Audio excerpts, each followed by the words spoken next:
everyone. Today I want to start our podcast with a phrase from Carl Jung. The privilege of a lifetime is to become who you truly are.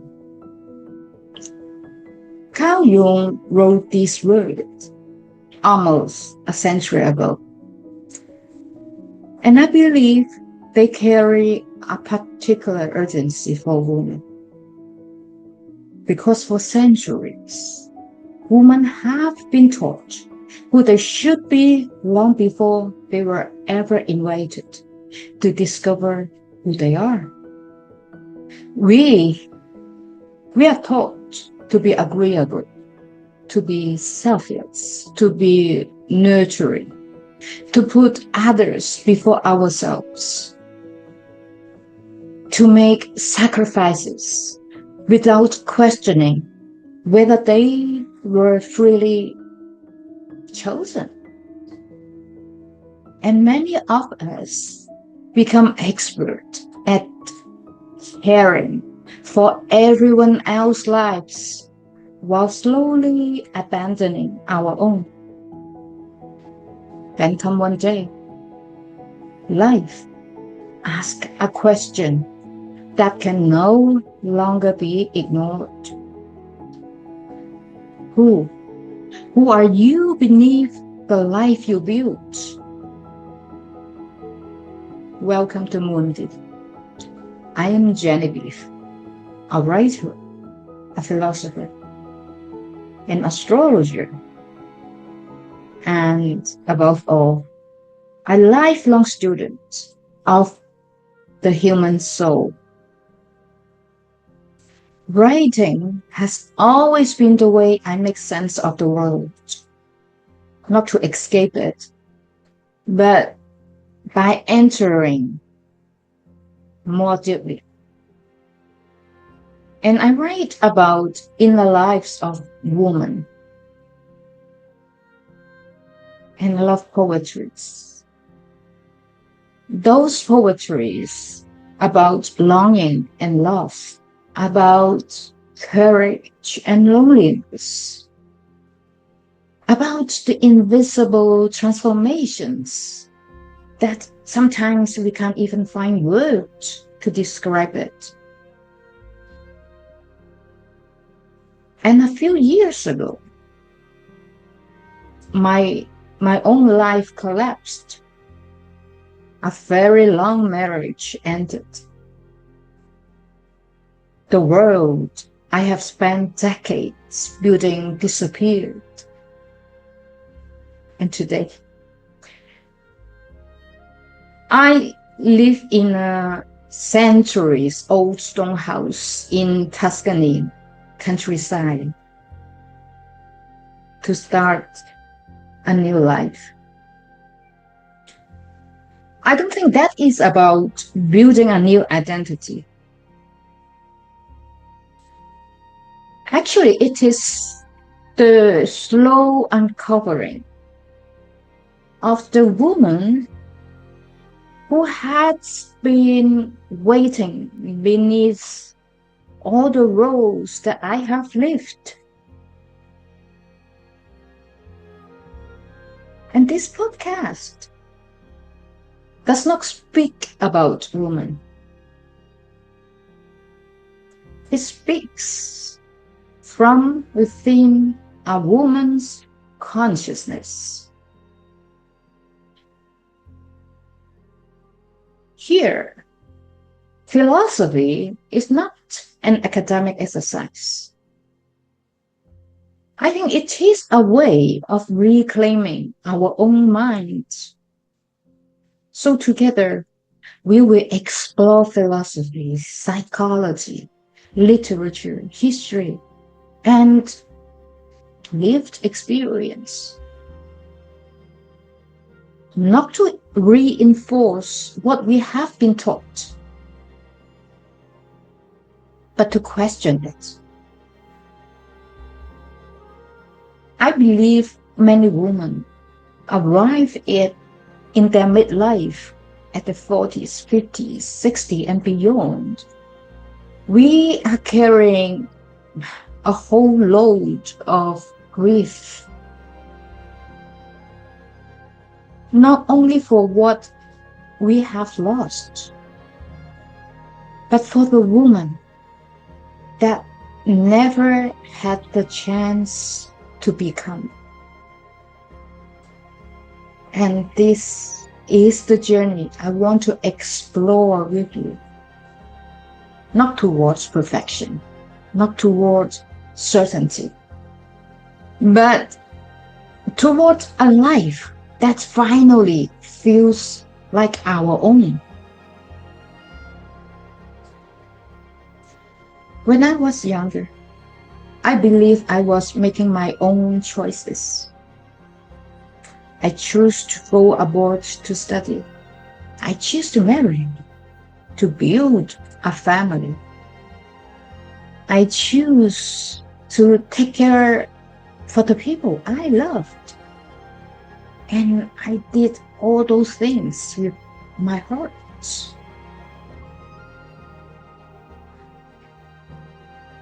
It has taken me many years to ask a more difficult question.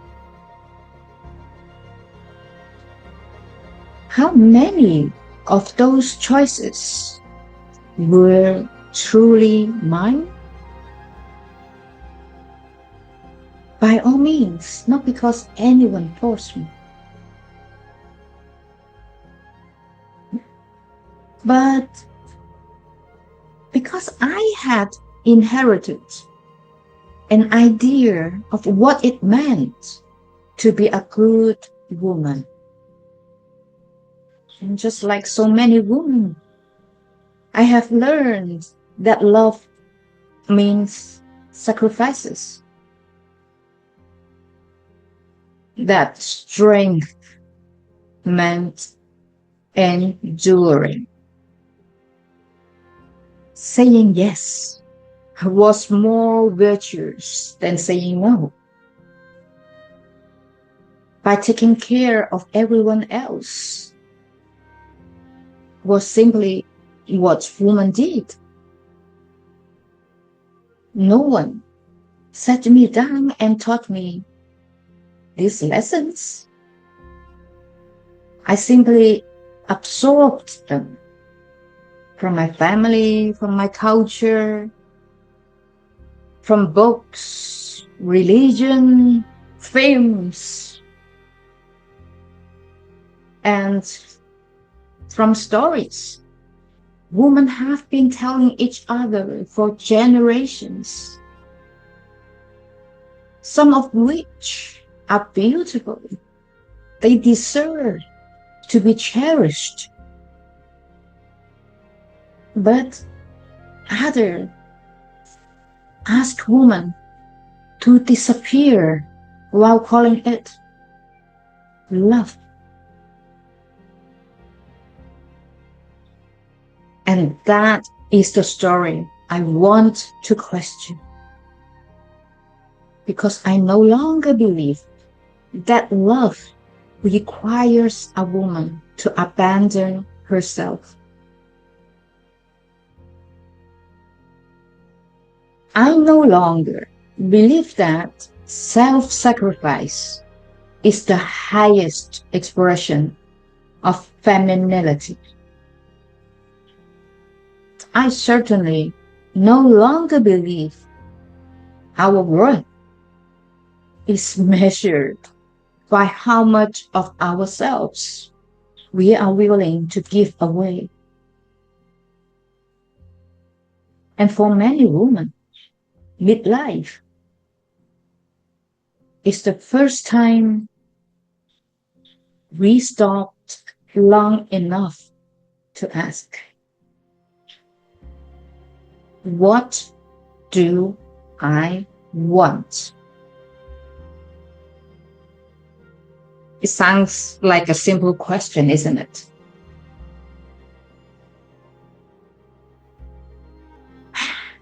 And for many of us, It is one of the hardest questions we will ever answer.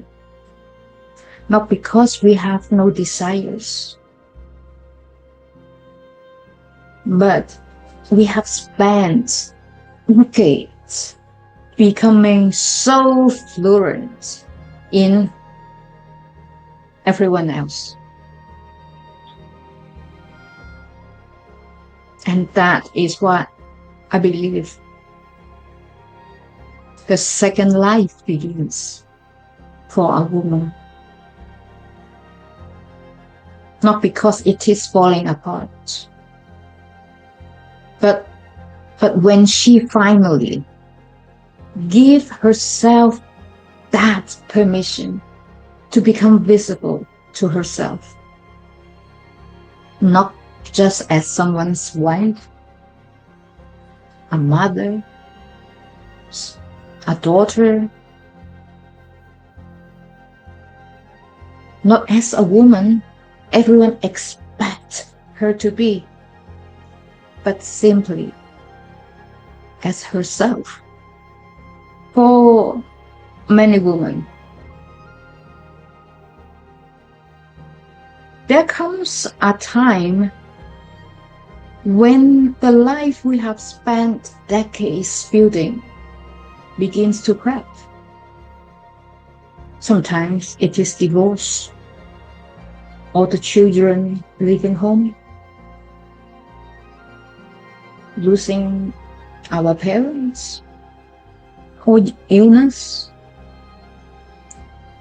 But I think sometimes it arrives even without a name, a situation. It was only a feeling, a knowing that the woman looking back in the mirror is no longer the woman we once knew. For me, it began years before the end of my marriage. The divorce itself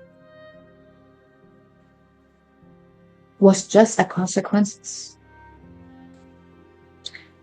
And like many women, I thought I had lost everything. After I had spent years believing that my identity lived inside my relationships, my responsibilities, and the life that I had carefully built. So when that world disappeared, I believed I had failed. And looking back now, I see something entirely different. My life hadn't failed. That was my identity that failed away.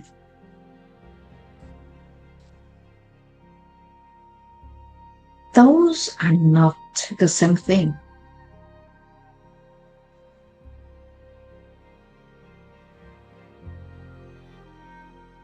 So after my divorce, I spent almost 3 years traveling across North America in the States.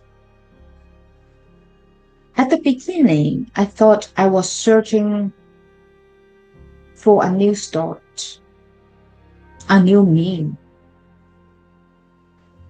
but it wasn't. I was searching for the woman I had left behind.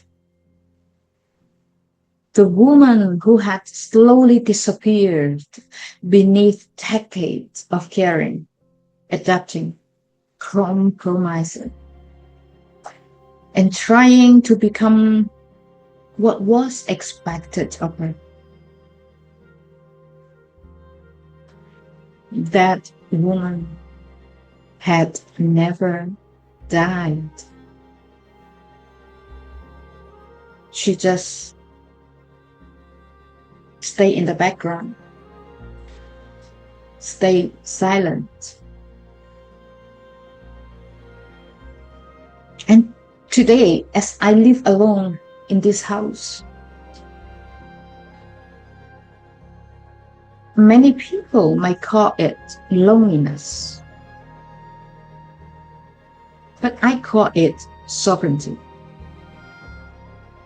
There is a profound difference between being alone and finally belonging to yourself. By all means, the journey is not easy at all. There are still nights when I cry, moments when I long for companionship, days when uncertainty feels so heavy. But at the same time, I no longer mistake vulnerability for weakness. And I don't believe that independence means never needing anyone, any help. It means, in a simple way, that refusing to abandon myself ever again. And that for me is the true beginning of freedom. Not the freedom from responsibility, but not even the freedom from love, but the freedom from the belief that my worth depends on how much of myself I am willing to sacrifice. And that's why I no longer considered or interested in quick healing. Healing matters, but healing alone is not enough. I am more interested in transformation, because transformation asks to question everything. The belief we inherited, the roles we accepted, the stories we were told about what makes a good woman, the fears that kept us silent, even the parts of ourselves we have pretended for years because they felt safe.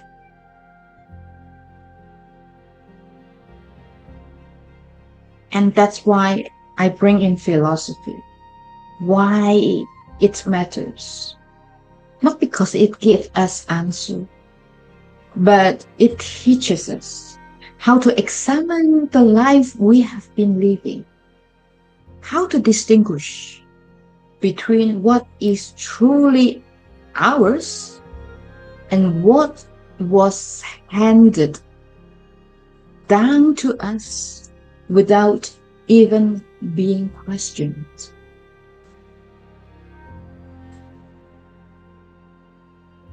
And I believe this is the great invitation of the second half of a woman's life. Not to become younger, not even to become better, but to be more honest with ourselves, to stand in our own truth, even when it disappoints others, to reclaim our own mind, and to trust our own discernment, our intuition, to discover that wisdom is not something we acquire. It is something that emerges when we finally stop pretending to be someone we are not.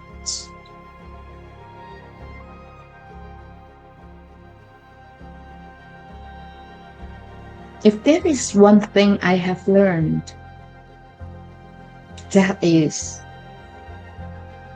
a woman's life is not measured by how much she has sacrificed. It is measured by how honestly she has lived, and for generations. Women have been praised for giving their time, their dreams, their bodies, and their voices, giving themselves away in the name of love, duty, family, or faith. I don't think that is our highest calling.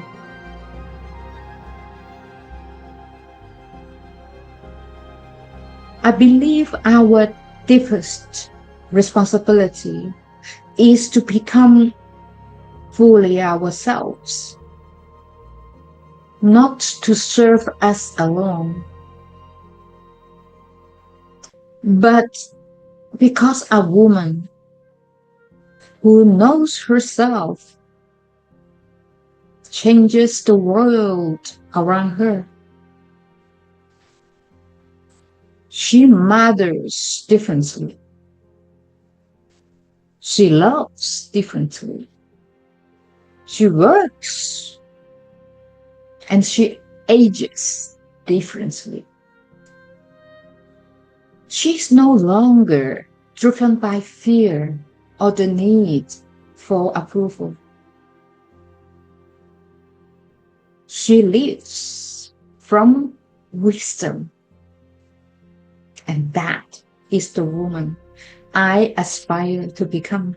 Not perfect, not fearless, but simply honest. And Mundi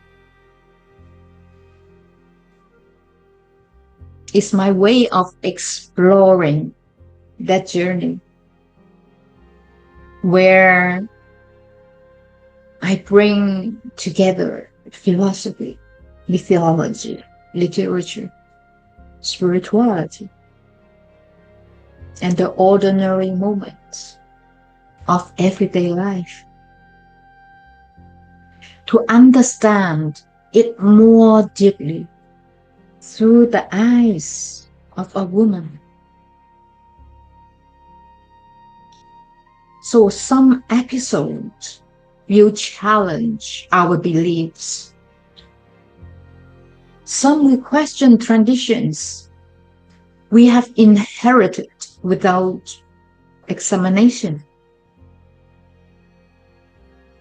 Some might even make you uncomfortable. And I think that is intentional. Because growth, it hardly begins when we are comfortable. You know that. It begins the moment we are willing to ask a question we have avoided for years.